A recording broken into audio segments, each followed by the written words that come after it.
Jalen, just describe the feeling of that win on Saturday. And right away, I see the smile there. Just, obviously got to celebrate with your team. Now you're back to work today. But what was that feeling like getting that huge win on Saturday? I haven't had that feeling in a while. I said the last time I had that feeling, it was my state championship my senior year. But, just everyone playing for each other, and it's coming together, and it's all working out for each other.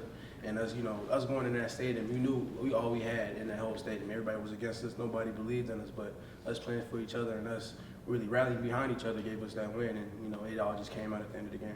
Over the last couple of weeks, you and Cade on that line have switched spots. Now you're the center, he's at left guard. Was that a tough transition, easy transition? What's that been like going through that? That was an easy transition. Last year, my freshman year, I played a little bit of center in fall camp, and then when the season came around, I started playing guard. So, me knowing center and guard, I've known it my whole life. So, pushing the center wasn't that hard of a thing. But I say me teaching Cade left guard, because that's my position.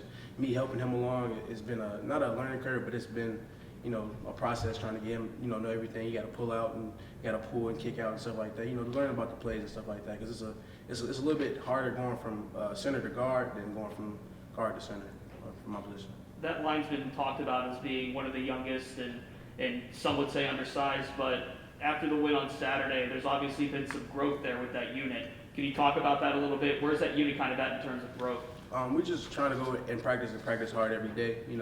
I say the best thing about us all being so young together is that we can grow together. It's the best thing. We're all the same age. We all like the same things, so we all have fun outside of football. So that's a big thing, getting chemistry down. And just being so young, we all get to learn from our own mistakes together. And we all get to see the same things in film. We all get to help each other in practice and stuff like that. We all encourage each other. So it's real fun being in an offensive line room like that.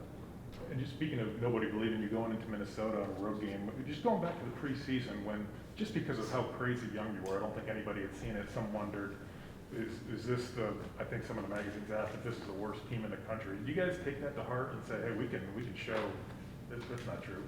Honestly, I didn't feed into any of that. I don't listen to outside noise, because it affects your mentality going into the game, or it affects how you think about what's really going on and what you control. So you really just got to control what you control with your team and your effort every day and every play you go out there, and you got to give it your all. So what else outside critics say doesn't really affect us. We just got to know we got to play for each other, play for them right next to us, and just go out there and give it our all.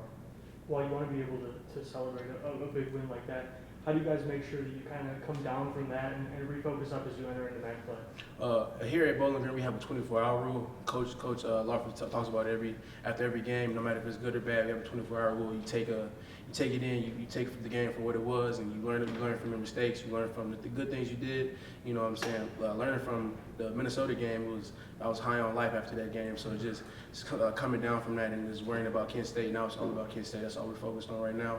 In meetings, we don't even talk about Minnesota anymore. We're talking about Kent State and learning what the install is for this week and how we can better our chances in coming out victorious in this game. Just how much confidence are you guys playing with right now? I mean, obviously, you win two in a row and you get a win against Minnesota. Just how much confidence are you guys playing with right now? Confidence, I wouldn't say it's confidence. I say we got, we just really playing for each other. Like that whole game, like the message for that game was just playing for each other. Give it your all. It's a fist fight. You got to give it. Like you might not win the first round, but there's 4 rounds to go. So you just got to play the whole game. So I just feel like we just got to play for each other, and that's it. How have the highs and lows of these first 2 weeks helped prepare you going into conference play? It's given us two sides. We get to see the bad and how it feels to lose, but we also get to see how it feels to win. And coming off a win like Minnesota is all we want to do is win. We want to go out there and have that feeling after every week. We want that feeling after every week, and we feel like we can do it. But we just got to go out there and have a great week of practice and have a great mental preparation for this game, and we just got to go out there and play hard. Just going back a few years, what was it that made you commit to Bowling Green? What was it about Scott's vision that you really believed in? The reason I chose Bowling Green was, when on my visit here, it was a family. Even like coming in, like even though we wasn't doing that good, when I was recruiting here, I felt the family vibes here, and then I wanted to be a part of that. And Coach Lawford's vision was like, I can be the one to change it. We can be the ones to change it. I'm pretty sure everybody that committed here and wanted to come here wants to turn Bowling Green around, wants to get it to start winning. So, that's a big driving force and why I came here, and I want to be the one that I can say, like, you know, tell my kids, to the people, you know, when I'm an alumni, like, yeah, I was the one that turned it around, and, you know, now Bowling Green is one of the best MAC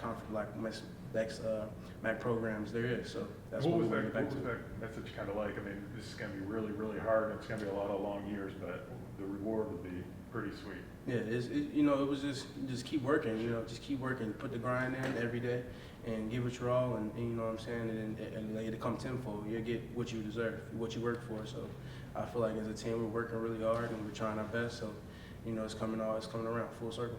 You guys had so much adversity this year too, the offensive line in particular with Sam having to step down, and, you know, some transfers that weren't able to come back this year. What's the mentality, what's the thought process amongst you guys in the offensive line room when you see this adversity and have to overcome it? The thought process is we're all we got, but we're all we need. You know, we don't need anybody else. We can do what we can do what we got to do. We can handle it. We can do our jobs.